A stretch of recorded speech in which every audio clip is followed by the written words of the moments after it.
Pourquoi ton forage d'eau ne te produit pas suffisamment d'eau? Pourquoi est-ce que tu es insatisfait de la quantité d'eau que ton forage te produit? Je ne sais pas, par heure, par jour, ou bien à chaque fois que tu en as vraiment besoin. C'est de ça que je vais te parler aujourd'hui.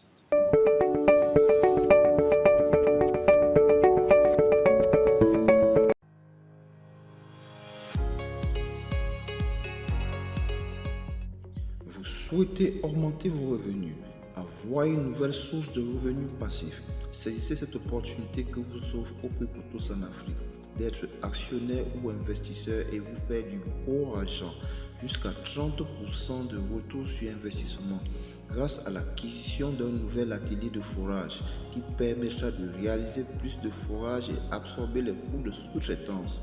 Pour plus d'informations, contactez-nous au plus 237 695 873 862 ou par WhatsApp au plus 237 654 321 849 ou alors aller sur la plateforme d'investissement www.invest.optous.com.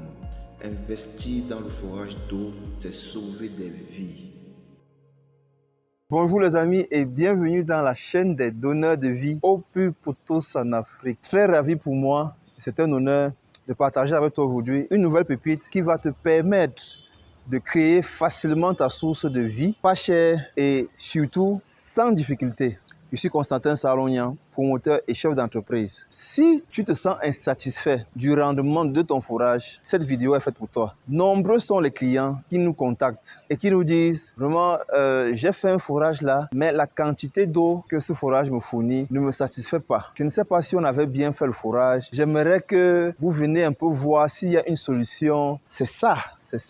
Si tu es dans ce cas-là, c'est que ici, je vais te donner les raisons et aussi les possibilités de trouver des solutions. La première raison pour laquelle peut-être ton forage ne te satisfait pas, c'est que peut-être tu as fait un forage qui n'est pas adapté à ton besoin. Si tu as un building, un immeuble de pratiquement 5 ou 6 niveaux qui comporte, on va dire, 30 appartements et que tu fais un forage domestique, ça craint. Ça craint parce que, imaginez un seul instant que dans les 30 appartements, dans chaque appartement, vous avez peut-être à peu près, disons, 3 personnes. 3 fois 30, ça veut dire il y a 90 personnes qui logent dans cet immeuble-là. Et la moyenne d'utilisation d'eau pour une famille de 3 à 4 personnes, c'est, on va dire, entre 200 litres d'eau et 400 litres d'eau par jour. Donc, si vous prenez 200 litres d'eau par jour, que vous multipliez par le nombre d'appartements par 30, on est pratiquement à 200 litres d'eau fois 30, on est pratiquement à 6 mètres cubes d'eau, 6000 litres d'eau. Maintenant, si tous les appartements, ils veulent utiliser l'eau au même moment, ça c'est un cas qui est fréquent. Parce que dès lors que tout le monde rentre du boulot, entre 18h et 21h, la majorité des personnes veulent prendre leur bain. La majorité des personnes veulent soit faire la vaisselle parce qu'ils doivent sortir très tôt le matin pour aller au boulot. Et là, on a un pic. On va avoir besoin de beaucoup d'eau. Si maintenant, vous avez un réservoir de 3000 litres, vous voyez qu'il y aura un moment où le réservoir va se vider. Même si vous avez 5000 litres, il y aura un moment où le réservoir va se vider et il va falloir que la pompe envoie l'eau suffisamment en un laps de temps. Et maintenant, si votre forage a été réalisé et que le débit, après avoir fait les essais de pompage, et que vous avez un débit de, disons, 1 mètre cube d'eau par heure. Ça veut dire pour avoir 6 mètres cubes d'eau, il vous faut 6 heures. Pour avoir 6 mètres cubes d'eau, il vous faut 6 heures.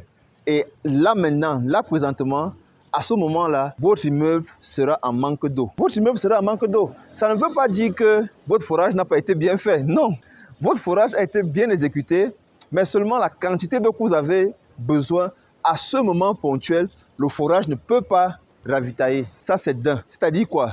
La première raison peut être que le forage que vous avez réalisé n'a pas été dimensionné pour votre besoin. Parce qu'un forage qui vous produit, disons, 1 à 2 mètres cubes d'eau par heure, c'est suffisant pour un domicile. C'est suffisant pour un domicile. C'est-à-dire, c'est suffisant pour une maison d'habitation qui ont, on va dire, même jusqu'à 10 habitants, mais pour une maison d'habitation. Maintenant, si vous voulez faire des forages pour des immeubles de pratiquement où il y a 30 appartements, 40 appartements ou bien 40 chambres, je vous conseille de faire des forages industriels. Les amis, ne simplifiez pas l'investissement de forage. L'investissement du forage doit être conséquent au building que vous avez fait, que vous avez réalisé. Ça doit être conséquent. Donc ça, c'est une des pistes. La deuxième piste peut être que vous avez installé une pompe qui n'est pas dimensionnée à votre besoin. Je m'explique encore. Prenons le même contexte que j'ai d'abord pris tout à l'heure. Si vous avez installé une pompe d'un cheval qui peut vous ravitailler et que votre forage fait à peu près, disons, 100 mètres. Bon, je vais taire le nom de la marque, mais la majorité des pompes d'un cheval peuvent envoyer de l'eau, je pense que c'est entre 8 litres et 12 litres d'eau par minute pour une hauteur de maximum 90 mètres. Ça, c'est une pompe d'un cheval. Maintenant, si vous l'immergez pour un forage de 100 mètres, vous l'immergez, c'est-à-dire, elle va vous envoyer pratiquement 10 litres d'eau par minute. Si on multiplie par 60 minutes, elle va vous envoyer 600 litres d'eau en 1 heure de temps. Pourtant, votre forage a la capacité de pouvoir donner plus que ça. Ça veut dire en fait que vous n'avez pas bien dimensionné la pompe qu'il faut pour votre forage. Par conséquent, vous aurez des déficits d'eau dans votre building. Ça, c'est la deuxième cause. Toutes ces causes que je suis en train de vous expliquer sont des causes techniques. Qui ne dépendent pas forcément du client ou bien qui ne dépendent pas forcément de l'entreprise qui exécute le forage. Ces causes-là sont dues au fait qu'il n'y a pas eu suffisamment d'échanges entre le nécessiteux et celui qui exécute. Donc, prenez la peine de poser toutes les questions possibles à l'entreprise de forage à laquelle vous voulez confier votre forage, pour l'exécution de votre forage d'eau. La troisième possibilité peut venir du fait qu'on n'a pas capté la bonne nappe d'eau. Par conséquent, le ravitaillement n'est pas suffisant. C'est quoi le ravitaillement? Le ravitaillement, c'est la vitesse à laquelle l'eau vient se loger dans le forage. C'est ça le ravitaillement.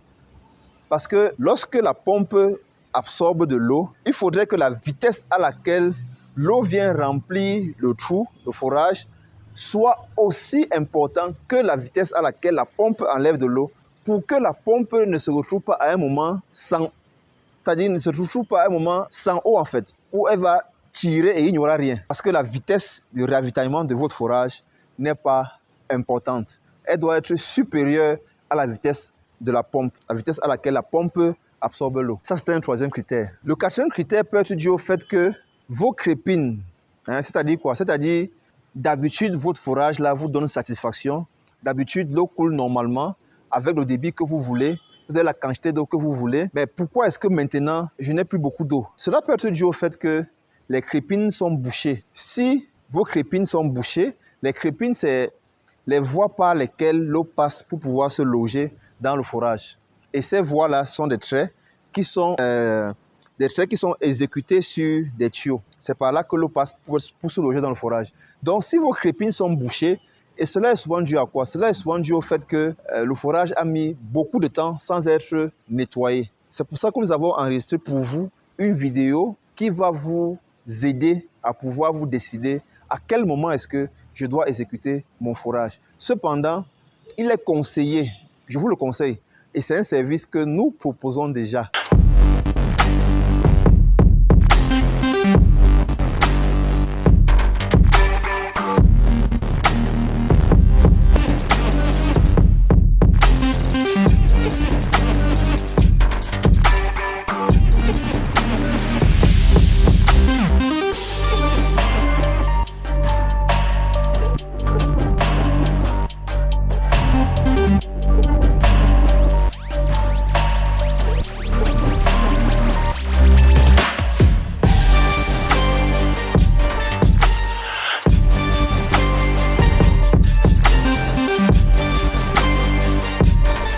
Je vous le conseille vivement de commander l'inspection de votre forage à l'aide d'une vidéocaméra. Cette vidéocaméra immersible qui peut aller au fond de l'eau, elle va vous dire tout ce qu'il y a dans votre forage. Vous verrez tout ce qu'il y a dans votre forage. S'il y a des cacas dans votre forage, vous verrez. C'est-à-dire, c'est extrêmement important pour qui prend sa vie au sérieux, pour qui prend ce qu'il consomme comme eau au sérieux. Vous devez demander à ce que votre forage soit inspecté. Vous devez voir ce qui est dans votre forage. C'est ça. Vous devez chercher à voir ce qui est dans votre forage. Parce qu'en fait, c'est trop facile de dire j'ai attrapé la fièvre typhoïde. Je ne sais pas pourquoi. C'est cette eau-ci qui me dérange déjà. Pourtant, j'ai investi des millions dans cette eau. Non, ne trouve pas d'excuses. Tu as investi des millions, 2 millions, 5 millions pour exécuter ton forage. Prends un peu, ce n'est pas beaucoup. Je pense que c'est moins de 150 € pour pouvoir faire ce film-là. On viendra avec cet appareil qui va aller dans les fins fonds de votre forage pour que vous puissiez voir ce qui est à l'intérieur de votre forage. Pour que vous puissiez voir, peut-être quelqu'un a mis quelque chose à l'intérieur, pour que vous puissiez identifier. Et à ce moment-là, on va vous dire quelle est l'action appropriée à entreprendre. S'il faut souffler, s'il faut développer, s'il faut laver, qu'est-ce qu'il faut faire? C'est extrêmement important, les amis. C'est extrêmement important. Voilà ce que je voulais partager avec toi. C'est toujours un honneur pour moi de venir servir la communauté, de participer à ce que l'ignorance aille le plus loin possible afin que règne la connaissance et que nous triomphons du manque d'eau potable que nos populations sont victimes. C'était Constantin Salognan. Hasta la vista.